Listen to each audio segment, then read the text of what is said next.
الحمدللہ رب العالمین والصلاة والسلام علی محمد الامین اعوذ باللہ من الشیطان الرجیم بسم اللہ الرحمن الرحیم۔ خواتین و حضرات، ہم میزان حصہ دوم میں قانون معیشت کا مطالعہ کر رہے ہیں۔ یہ اس حصے کا چوتھا باب ہے۔ میں نے اس کی تمہید میں اسلامی قانون کا خلاصہ بیان کر دیا ہے، یعنی معیشت سے متعلق اسلامی قانون کا خلاصہ بیان کر دیا ہے۔ یہ جیسے کہ آپ دیکھ چکے ہیں 5 نکات پر مبنی ہے۔ ان میں سے پہلا نقطہ یعنی حرمت ملکیت زیر بحث آ چکا ہے۔ دوسرا، جس کو میں نے قومی املاک کا عنوان دیا ہے، زیر بحث ہے۔ اس میں یہاں تک بات ہو گئی تھی کہ قرآن مجید نے ایک خاص موقع پر جب کچھ اموال غنیمت مسلمانوں کی اجتماعیت کے پاس آئے یا جب کچھ مفتوحہ زمینیں ان کے قبضے میں آئیں تو ہدایت فرمائی۔ وہ ہدایت یہاں زیر بحث ہے۔ سورہ حشر میں جس طرح کہ میں عرض کر چکا ہوں، اس میں یہ الفاظ آ گئے کہ یہ جتنے بھی اموال و املاک ہیں یہ لوگوں کو نہیں دیے جائیں گے، یعنی جو عام طریقہ تھا اور جس کی لوگ توقع بھی رکھتے تھے کہ جو اموال و املاک حاصل ہوں گے وہ مجاہدین میں تقسیم کر دیے جائیں گے۔ مجاہدین میں تقسیم کرنے کا مطلب یہ تھا کہ لوگوں کو دے دیے جائیں، اس کے بعد وہ ان کے مالک ہیں، اور جو معاشی عمل بھی اس زمانے کے تمدنی حالات کے لحاظ سے ان سے متعلق ہوتا تھا وہ اگلے دن سے جاری ہو جائے گا۔ قرآن مجید نے کہا کہ نہیں، یہ نہیں کیا جائے گا، اور اس کی وجہ یہ بتائی کہ کئی لا یکون دولتم بین الاغنیاء منکم۔ میں یہ بات دہرا رہا ہوں کہ میں نے توجہ دلائی ہے کہ اس سے ہمارے ہاں بالکل غلط مطلب اخذ کر لیا گیا، یعنی عام طور پر اس معنی میں اس کو لیا گیا کہ یہاں اسلام کا یہ اصول بیان کیا گیا ہے کہ دولت کا ارتکاز چند ہاتھوں میں نہیں ہونا چاہیے۔ دولت کا ارتکاز چند ہاتھوں میں نہیں ہونا چاہیے، تو اس کے لیے کیا کیا جائے؟ اگر آپ غور کریں گے تو اوپر کی آیت کا اس سے کوئی تعلق نہیں ہے۔ جو بات بیان کی جا رہی ہے وہ اس سے بالکل مختلف ہے۔ یہ اپنی جگہ ایک بات ہے کہ ہم ایسا نظم بنائیں، اس طریقے کے اقدامات کریں جس میں دولت کی منصفانہ تقسیم ہو، وہ اوپر سے نیچے جائے، اور اس طرح سے اپنے تمدن کو منظم کریں کہ اس میں غریبوں کے لیے بھی راستہ نکلے، ان کے حقوق کی حفاظت ہو۔ یہ ساری باتیں اپنی جگہ ٹھیک ہیں، اور ان سب باتوں کے معاملے میں ہم انسان کی حیثیت سے حساس بھی ہوتے ہیں۔ اس کے لیے اللہ تعالیٰ نے انسان کو بہت کچھ عقل دے رکھی ہے، وہ اس کو استعمال کرتا ہے، اور جو اخلاقی اصول دین نے بتائے ہیں اگر وہ فی الواقع آدمی کے نفس میں اتر جائے، اس کی روح میں اتر جائے، اس کے وجود کا حصہ بن جائے، تو پھر اس کا اظہار اس کے معاشی اقدامات میں بھی ہوتا ہے، اس کی فکر پر بھی اس کے اثرات ہوتے ہیں، اس کے عمل پر بھی اس کے اثرات ہوتے ہیں۔ لیکن یہاں جو چیز زیر بحث ہے وہ یہ نہیں ہے،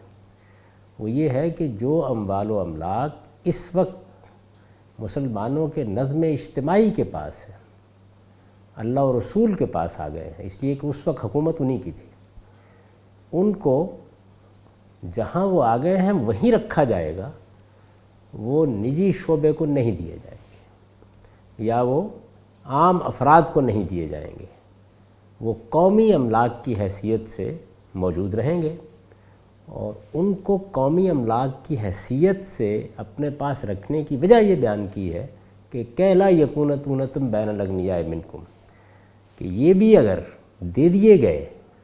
تو قدرت کے بنائے ہوئے قانون کے مطابق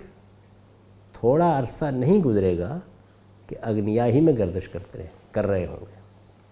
یعنی معاشی عمل جب بھی جاری کیا جاتا ہے، معاشی عمل جب کہ وہ فری مارکیٹ اکانومی کے طریقے پر جاری ہو جاتا ہے، اور یہی اس کی فطرت ہے کہ لوگ میدان میں آئیں اور رسد طلب کے عمومی قانون کے مطابق معاشی عمل جاری ہو جائے۔ وہ جب بھی جاری ہوگا اس کا لازمی نتیجہ یہی نکلے گا، اور چونکہ یہ نتیجہ نکلے گا اس وجہ سے ہر وہ شخص جس کو اللہ نے مال دیا ہے اسے حساس ہونا چاہیے کہ وہ اپنے ابنائے نو کا خیال رکھے۔ اور جب مسلمانوں کا ایک اجتماعی نظم بن رہا ہے تو اس پر بھی یہ ذمہ داری عائد ہونی ہے۔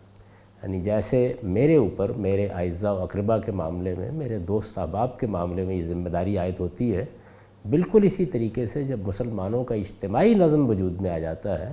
تو اس کو بھی یہ دیکھنا ہوتا ہے کہ کوئی لوگ پیچھے تو نہیں رہ گئے، معاش کی جد و جہد میں آگے نہیں بڑھ سکے تو مشکلات کا شکار تو نہیں ہو گئے، ان کی بنیادی ضروریات پوری ہو رہی ہیں، ان کے لیے باعزت روزی کا بندوبست ہے۔ یہ سب چیزیں اس کو بھی سوچنی ہوتی ہیں، اس کے لیے قوانین بنائے جاتے ہیں، اقدامات کیے جاتے ہیں۔ اللہ تعالیٰ یہاں یہ رہنمائی فرما رہے ہیں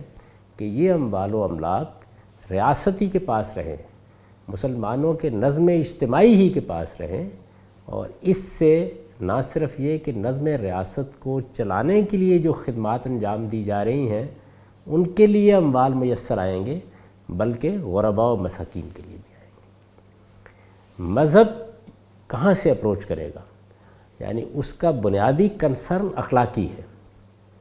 ہمیں نظم کیا بنانا ہے، ہمیں اپنی معیشت کو کیسے استوار کرنا ہے، ہمیں اس کے لیے کیا اقدامات کرنے ہیں، وہ کیسے ترقی کرے گی، اس کے لیے اللہ تعالیٰ نے انسان کو بڑی عقل دے رکھی ہوئی ہے، وہ اس کو استعمال کرے اور اس کے لحاظ سے اپنے لیے نظم بنائے۔ لیکن جہاں جہاں اس میں اخلاقی مسئلہ پیدا ہوتا ہے وہاں مذہب توجہ دلاتا ہے، اور مذہب کا اصل میدان یہی ہے۔ یہ بہت اچھی طرح سمجھ لینا چاہیے۔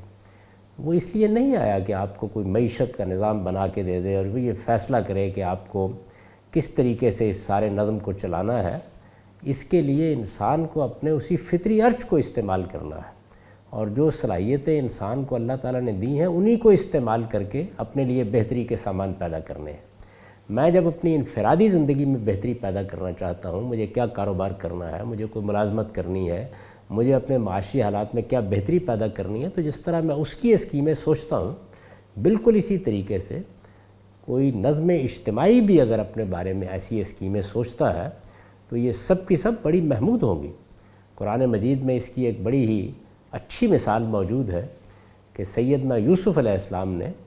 جب ایک خواب کی تعبیر بتائی تو اپنی خدمات پیش کر دیں،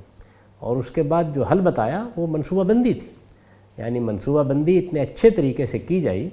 کہ قحط کا سامنا کرتے ہوئے لوگوں کو زیادہ تکلیف میں مبتلا نہیں ہونا پڑا، ان کے پاس غلہ موجود رہا، ان کے پاس کھانے پینے کا اہتمام موجود رہا، بلکہ گرد و پیش میں جو لوگ بستے تھے ان کے لیے بھی اس طریقے سے آسانی پیدا ہو گئی۔ تو یہ سب چیزیں اپنی جگہ، لیکن جو بات یہاں کہی جا رہی ہے وہ یہ ہے کہ تمہیں اس معاملے میں حساس ہونا چاہیے کہ اگر کوئی اموال و املاک تمہارے پاس آ گئے ہیں تو یہ اموال و املاک ان مقاصد کے لیے خاص رہیں۔ وہ مقاصد بیان کر دیے ہیں، یعنی اس موقع کے اوپر جو ریاست کا نظم قائم کیا گیا ہے اس کی ضرورتیں پوری کی جائیں۔ رسالت مآب صلی اللہ علیہ وسلم نے اپنے تمام اوقات اسی جد و جہد کے لیے دے رکھے ہوئے ہیں، آپ کی ضروریات پوری کی جائیں، آپ کے اعزاء و اقربا کی ضروریات پوری ہوں، اور پھر اسی پر عطف کر کے یہ بتا دیا ہے کہ یتیم، مسکین اور مسافر، ان سب کی بہبود کے لیے جو کچھ کیا جا سکتا ہے وہ کیا جائے۔ اس پر میں نے آگے یہ لکھا ہے کہ اس سے یہ رہنمائی مسلمانوں کے ہر نظم اجتماعی کو بھی حاصل ہوتی ہے۔ یعنی یہ تو اللہ تعالیٰ نے اپنی حکومت کے لیے ہدایت فرمائی۔ جب اللہ تعالیٰ خود حکومت کر رہے تھے، اپنے رسول کے ذریعے سے حکومت کر رہے تھے، اور اللہ تعالیٰ کا وہ خصوصی قانون روبہ عمل تھا جس کے تحت جنگیں بھی ہو رہی تھیں اور منکرین پر اللہ کے عذاب کا نفاذ بھی ہو رہا تھا، اس موقع پر اللہ تعالیٰ نے یہ بتایا کہ اس حکومت میں، اس نظم اجتماعی میں کیا کرنا چاہیے۔ اس سے یہ رہنمائی مسلمانوں کے ہر نظم اجتماعی کو بھی حاصل ہوتی ہے کہ وہ تمام اموال و املاک جو کسی فرد کی ملکیت نہیں ہے یا نہیں ہو سکتے، یعنی جو بات کہی گئی ہے اس بات کو اگر آپ ایک قانونی قضیے میں بدل دیں تو وہ وہاں کے لیے خاص نہیں رہتی۔ یعنی دیکھیے نا، وہ قضیہ کیا ہے؟ وہ یہ ہے کہ اس وقت کچھ اموال و املاک تمہارے قبضے میں آ گئے ہیں، ان کے اوپر کسی فرد کا حق نہیں ہے، یہ افراد کو دینے ضروری نہیں ہے، یہ نہ دیے جائے، یہ یہیں رہنے چاہیے۔ اور اس کی وجہ یہ بیان کی ہے کہ کہ لا یکون دولتم بین الاغنیاء منکم، اور پھر مدات بیان کر دی ہیں کہ یہ یہاں خرچ کیے جائیں گے۔ تو ظاہر ہے کہ ان میں سے کوئی چیز بھی ایسی نہیں ہے کہ جو اللہ اور رسول کی حکومت کے ساتھ اس ہدایت کو خاص کر دیتی ہو۔ جب یہ صورتحال ہے تو اس سے ہمیں بھی رہنمائی حاصل ہو گئی، اور وہ رہنمائی کیا ہے؟ وہ یہ ہے کہ وہ تمام اموال و املاک جو کسی فرد کی ملکیت نہیں ہے یا نہیں ہو سکتے، انہیں ریاست ہی کی ملکیت میں رہنا چاہیے، اور نظم اجتماعی سے متعلق بعض دوسری ذمہ داریوں کے ساتھ ان لوگوں کی ضرورتیں بھی ان سے پوری کرنی چاہیے جو اپنی خلقی کمزوریوں یا اسباب و وسائل سے محرومی کے باعث دوسروں کی مدد کے محتاج ہو جاتے ہیں۔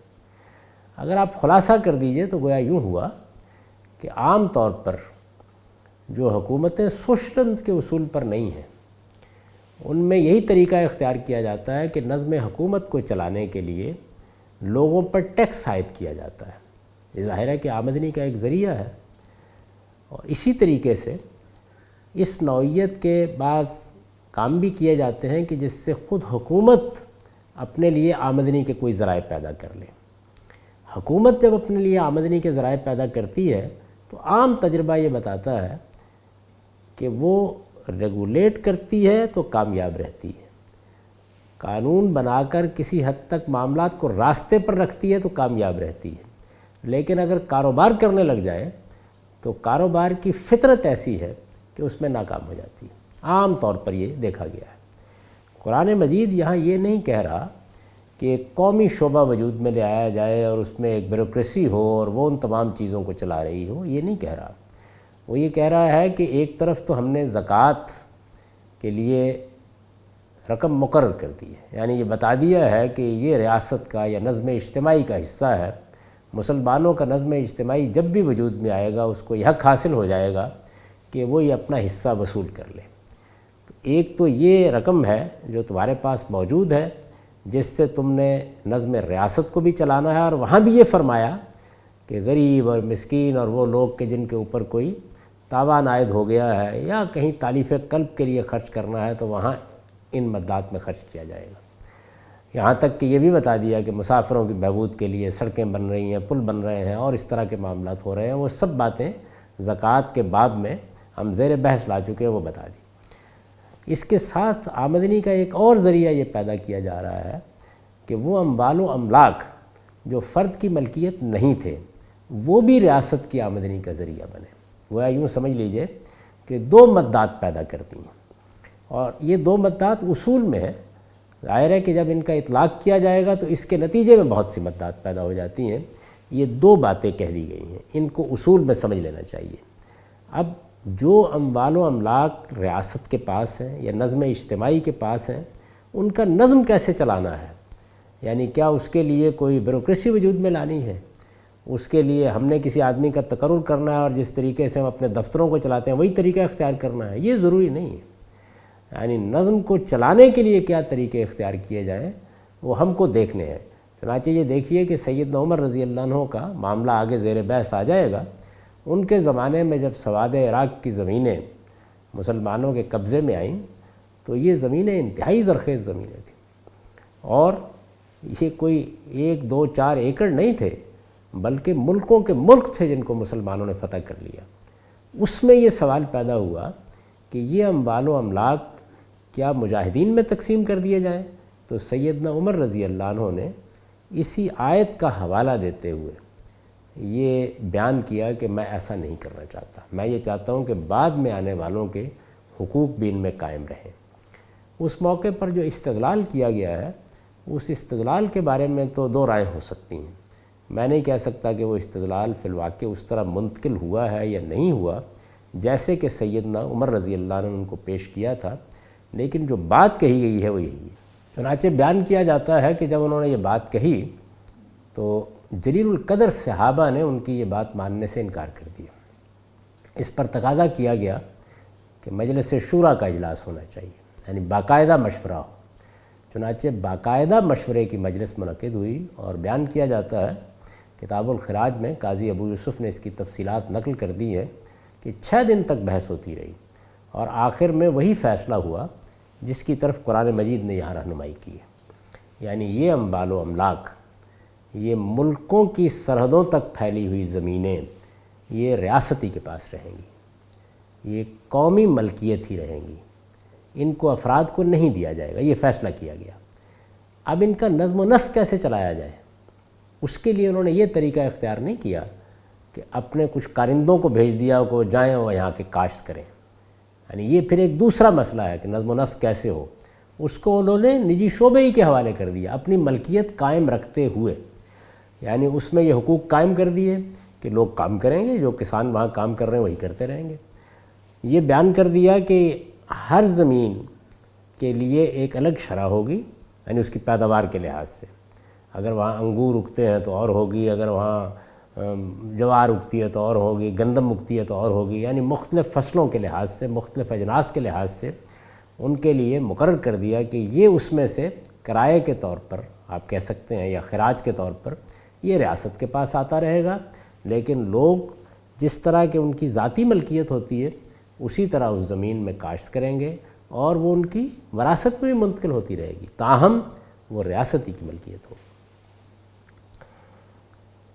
تو میں نے یہ عرض کیا ہے کہ اس سے یہ رہنمائی مسلمانوں کے ہر نظم اجتماعی کو بھی حاصل ہوتی ہے کہ وہ تمام اموال و املاک جو کسی فرد کی ملکیت نہیں ہے یا نہیں ہو سکتے، انہیں ریاست ہی کی ملکیت میں رہنا چاہیے، اور نظم اجتماعی سے متعلق بعض دوسری ذمہ داریوں کے ساتھ ان لوگوں کی ضرورتیں بھی ان سے پوری کرنی چاہیے جو اپنی خلقی کمزوریوں یا اسباب و وسائل سے محرومی کے باعث دوسروں کی مدد کے محتاج ہو جاتے ہیں۔ زکوٰۃ میں بھی یہ بیان کیا گیا ہے کہ جو کچھ آپ کے پاس آئے گا اس سے آپ ریاست کا نظم بھی چلائیے، جو لوگ ریاست کے نظم کو چلانے میں خدمات انجام دے رہے ہیں ان کے معاوضے بھی دیجیے، جیسے ہم آج کل تنخواہیں دیتے ہیں، اور اس کے ساتھ غریبوں اور مسکینوں کی مدد کا اہتمام بھی کیا جائے۔ بالکل اسی طرح سے یہاں پر بھی یہی کہا گیا کہ رسالت مآب صلی اللہ علیہ وسلم بھی اس سے اپنی ضرورتیں پوری کر لیں، یعنی آپ بحیثیت پیغمبر بھی اس وقت اپنے تمام اوقات اسی کام کے لیے وقف کیے ہوئے تھے، اور اس کے ساتھ ریاست کے نظم کو چلانے کی ذمہ داری بھی آپ پر آ پڑی تھی۔ تو اس لحاظ سے آپ کا حصہ بھی مقرر کر دیا گیا، اور پھر یہ کہا گیا کہ جو کچھ باقی بچے گا وہ غریبوں کے لیے ہے، مسکینوں کے لیے ہے، مسافروں کی بہبود کے لیے ہے، یعنی وہی مددات جو زکوٰۃ میں بیان کی جاتی ہیں۔ جو اپنی خلقی کمزوریوں یا اسباب و وسائل سے محرومی کے باعث دوسروں کی مدد کے محتاج ہو جاتے ہیں۔ رہا ان اموال کے بندوبست کا معاملہ، تو اسے شریعت نے حالات و مسالے پر چھوڑ دیا ہے، یعنی ممکن ہے کہ کسی چیز کے بندوبست کے لیے ریاست ہی اہتمام کر لے، ممکن ہے کہ کسی چیز کو بعض شرائط کے ساتھ نجی شعبے کے حوالے کر دیا جائے۔ بندوبست کا معاملہ یہ شریعت کا مسئلہ نہیں ہے، یعنی یہ نہیں کہہ رہی شریعت یا اللہ تعالیٰ یہ رہنمائی نہیں فرما رہے کہ ان اموال و املاک کا بندوبست ریاست کو کرنا چاہیے، وہ یہ کہہ رہے ہیں کہ اس کی ملکیت ہوں گے، بندوبست کے لیے جو طریقہ بھی اچھا طریقہ ہو سکتا ہے وہ اختیار کر لیا جائے۔ لہٰذا مسلمانوں کے اولی الامر ان کے ارباب حل وقت کے مشورے سے اس کے لیے جو طریقہ چاہیں اختیار کر سکتے ہیں۔ چنانچہ یہ معلوم ہے، اب میں نے کچھ مثالیں دے دی کہ رسالت مآب صلی اللہ علیہ وسلم کے زمانے میں یا خلفائے راشدین کے زمانے میں کیا طریقے اختیار کیے گئے۔ چنانچہ یہ معلوم ہے کہ نبی صلی اللہ علیہ وسلم نے اپنے زمانے میں خیبر کی زمینیں اسی مقصد سے بٹائی پر دیں، یعنی یہ طریقہ اختیار کیا گیا۔ ایک حصہ نظم اجتماعی کے لیے خاص کر دیا گیا اور کاشتکاروں کے لیے بھی ایک حصہ مقرر کر دیا گیا، جو کچھ فصل ہوگی اس میں سے مثال کے طور پر 2 حصے ادھر آ جائیں گے، 3 حصے ادھر چلے جائیں گے۔ بعض رقبے جن افراد کے لیے خاص کیے انہی کے تصرف میں نے دیے، بعض کو حما قرار دیا، یعنی بعض رقبوں کے بارے میں یہ فیصلہ کیا کہ جیسے سرکاری چراگاہیں ہوتی ہیں، ہمارے ہاں بھی آپ کو یاد ہوگا کہ گھوڑے پالنے کے لیے انگریزوں کے زمانے میں کچھ زمینیں دے دی جاتی تھیں، تو ان کو حما قرار دیا۔ بعض چیزوں میں سب مسلمان یکساں شریک ٹھہرائے کہ آپ آئیے، آپ بھی استفادہ کر لیجئے، کوئی دوسرا ہے وہ بھی استفادہ کر لیجئے، یعنی ایک زمین پڑی ہوئی ہے اس میں گھاس اگی ہوئی ہے، میں آیا میں نے اپنے اونٹ چرا لیے، آپ آئے آپ نے اپنے اونٹ چرا لیے۔ بعض چشموں اور نہروں سے انتفاع کے لیے الاقرب فالاقرب کا قاعدہ مقرر کیا، یعنی جو قریب ہے پہلے وہ استفادہ کرے گا، پھر جو بچے گا وہ دوسرے کے پاس چلا جائے گا۔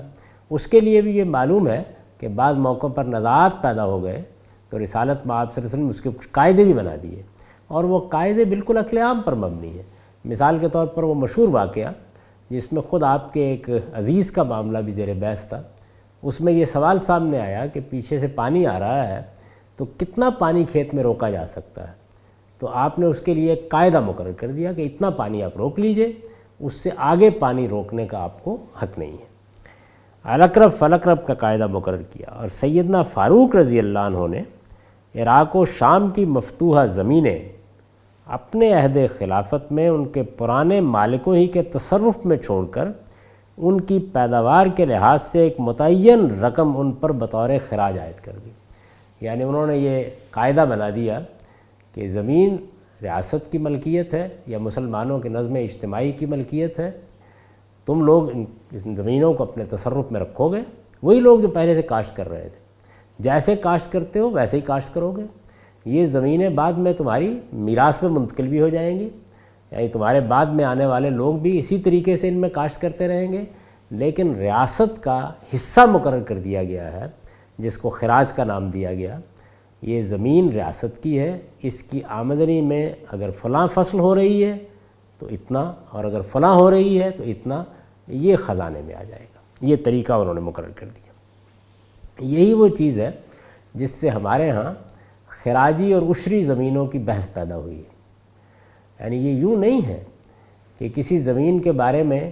کوئی ابدی اصول طے کر دیا گیا ہے۔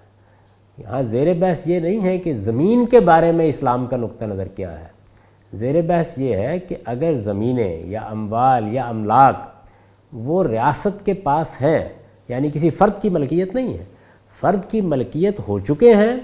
تو پھر میں عرض کر چکا ہوں کہ پہلے اصول کے تحت ملکیت کو حرمت حاصل ہے، پھر آپ اس کی طرف آنکھ اٹھا کے بھی نہیں دیکھ سکتے، پھر تو کسی حقی کے تحت اس کا مطالبہ کیا جا سکتا ہے۔ یہ زمینیں اور اموال و املاک وہ ہیں کہ جو ریاست کی ملکیت ہے، اور جب یہ ریاست کی ملکیت ہے تو ان کا نظم و نسق زیر بحث ہے، اس کے لیے خراج کا طریقہ اختیار کیا گیا۔ تو ہمارے ہاں قدیم تعبیر میں عشری زمینیں وہ تھیں کہ جن کے لوگ خود مالک ہیں، جیسے کہ جزیرہ نما عرب میں رسالت مآب صلی اللہ علیہ وسلم کے زمانے میں جو علاقے مفتوح ہوئے ان میں زیادہ تر زمینیں مجاہدین میں تقسیم کر دی گئیں، ان پر عشر عائد کیا جائے گا، اس لیے کہ وہ فرد کی ملکیت میں چلی گئی ہیں، اب ان پر زکوٰۃ عائد ہوگی۔ عشر ظاہر ہے کہ زکوٰۃ ہی کی ایک قسم ہے، لیکن یہ ریاست کی ملکیت ہے تو ان میں خراج لیا جائے گا، یا آپ یوں کہیے کہ زمین کی پیداوار پر کرایہ لیا جائے گا۔ یہ طریقہ سیدنا عمر رضی اللہ عنہ نے اختیار کیا، اور یہ قرآن مجید کی یہی آیت ہے جس کو سامنے رکھ کر اختیار کیا گیا ہے۔ اس کا خلاصہ ایک مرتبہ پھر ذہن نشین کر لیجئے، یعنی موضوع زیر بحث یہ ہے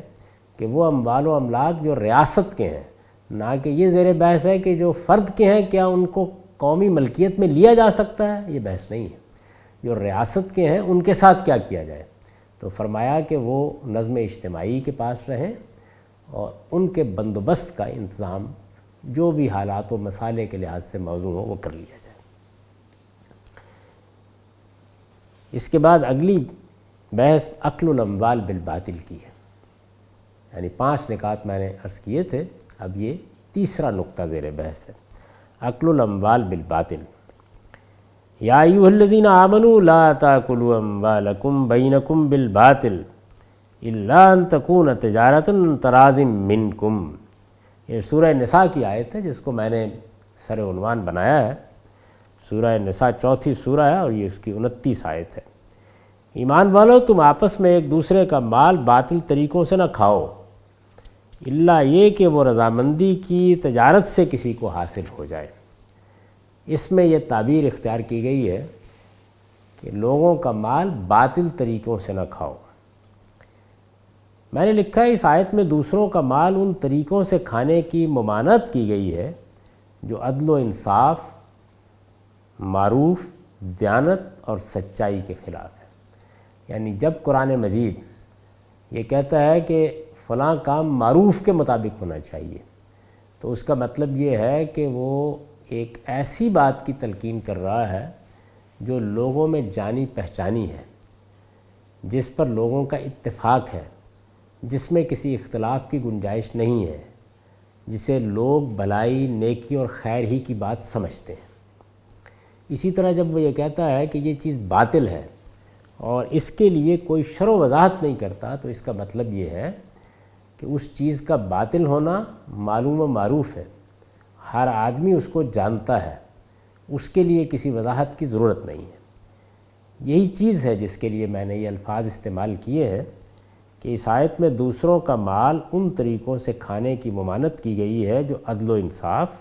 معروف، دیانت اور سچائی کے خلاف ہے۔ اسلام میں معاشی معاملات سے متعلق تمام حرمتوں کی بنیاد اللہ تعالیٰ کا یہی حکم ہے، یعنی جو بنیادی اخلاقیات ہمیں سکھائی گئی ہیں، یہ دیکھیے انہی کا حوالہ ہے۔ عدل، انصاف، معروف، دیانت، سچائی، یہ بنیادی اخلاقیات ہیں۔ ان بنیادی اخلاقیات کے خلاف کوئی کام نہیں کیا جا سکتا۔ چنانچہ اگر کوئی معاشی عمل بھی ان کے خلاف ہے تو اس سے روکا جائے گا۔ اسلام میں معاشی معاملات سے متعلق تمام حرمتوں کی بنیاد اللہ تعالیٰ کا یہی حکم ہے۔ رشوت، چوری، غصب، غلط بیانی، تعاون علی الاسم، یعنی کسی برے کام میں تعاون کرتے ہوئے کمانے کی کوشش کرنا، جیسے کہ کوئی آدمی چوری کرنے جا رہا ہے تو میں یا آپ اس کے معاون بن جائیں۔ تعاون علی الاسم، غبن، خیانت اور لقطے کی مناسب تشہیر سے گریز کے ذریعے سے دوسروں کا مال لے لینا۔ لقطے کی مناسب تشہیر یعنی کسی کی کوئی گری پڑی چیز آپ کو مل گئی ہے اور آپ نے اس کی تشہیر نہیں کی، اس کے مالک کو ڈھونڈنے کی کوشش نہیں کی، بس فوری طور پر اپنی خرجی میں ڈالی اور گھر لے آئے، تو یہ طریقہ اسلامی شریعت کی روح سے جائز نہیں ہے۔ اگر کوئی چیز ملی ہے تو مناسب حد تک کوشش کی جائے گی کہ اس کے مالک کو ڈھونڈا جائے، وہ چیز وہاں پہنچائی جائے۔ یہ سب چیزیں جتنی ہیں ان کے بارے میں انسان کا ضمیر گواہی دیتا ہے کہ یہ چیزیں ٹھیک نہیں ہیں، ان سے ہر شخص کو اجتناب کرنا چاہیے۔ یہ وہ چیزیں نہیں ہیں کہ جو انسان کے لیے تطہیر و تزکیہ کا باعث ہوں گی، یہ بلکہ اس کے لیے آلودگی کا باعث بنیں گی۔ تو اللہ تعالیٰ کا یہی حکم تمام حرمتوں کی بنیاد ہے۔ یعنی جب یہ کہا جاتا ہے کہ اسلام میں معیشت کے باب میں فلاں چیز حرام ہے، فلاں چیز ممنوع ہے، تو اس کی بنیاد کیا ہے؟ اس کی بنیاد یہی ہے۔ رشوت، چوری، غصب، غلط بیانی، تعاون علی الاسم، غبن، خیانت اور لقطے کی مناسب تشہیر سے گریز کے ذریعے سے دوسروں کا مال لے لینا، یہ سب اسی کے تحت داخل ہے۔ یعنی ایسی بہت سی چیزیں ہوتی ہیں جو دنیا بھر میں تسلیم کیا جاتا ہے کہ ممنوع ہونی چاہیے، انہیں انسان کا ضمیر غلط کہتا ہے۔ انسان کے باطن میں جو اخلاقی علم اللہ تعالیٰ کی طرف سے ودیت کیا گیا ہے وہ حکم لگاتا ہے کہ یہ غلط ہے۔ ان چیزوں پر مفصل بحث کی ضرورت نہیں ہے، اس لیے کہ ان کا گناہ ہونا تمام دنیا کے معروفات اور ہر دین و شریعت میں ہمیشہ مسلم رہا ہے۔ وہ معاملات جو دوسروں کے لیے ضرر و غرر یعنی نقصان یا دھوکے کا باعث بنتے ہیں، وہ بھی اسی کی ایک فرع ہے۔ ظاہر ہے کہ اگر کوئی چیز دوسرے کے لیے نقصان کا باعث بن رہی ہے اور آپ جانتے ہیں کہ نقصان کا باعث بن رہی ہے، تو جانتے بوجھتے کسی کو نقصان پہنچانا یہ بھی اکل الاموال بالباطل۔ نبی صلی اللہ علیہ وسلم نے اس کی جو صورتیں اپنے زمانے میں ممنوع قرار دیں وہ یہ ہیں۔ یعنی اب اس کے بعد میں نے رسالت میں آپ صلی اللہ علیہ وسلم نے اس اصول کا اپنے زمانے میں جہاں جہاں اطلاق کیا ہے اس کی ایک فہرست آپ کے سامنے رکھ دی ہے۔ اس کا ہم اگلی نشست میں مطالعہ کریں گے۔ اقول قولی ھذا واستغفر اللہ لی ولکم ولسائر